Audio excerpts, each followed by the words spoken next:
مبارک تیم اتصال افغانستان توانست قهرمان مرکز آسیا شود.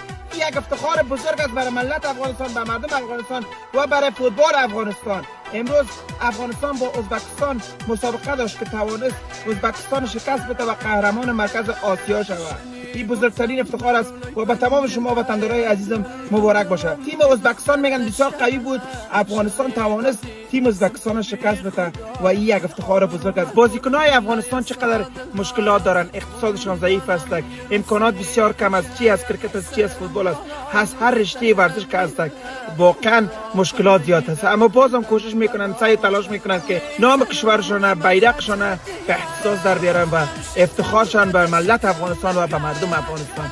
این یک افتخار بزرگ است. بازم وطندارای عزیز، به تمام شما وطندارای عزیز مبارک باشه که قهرمان مرکز آسیا شد تیم فوتبال عبدالسال افغانستان. مبارک.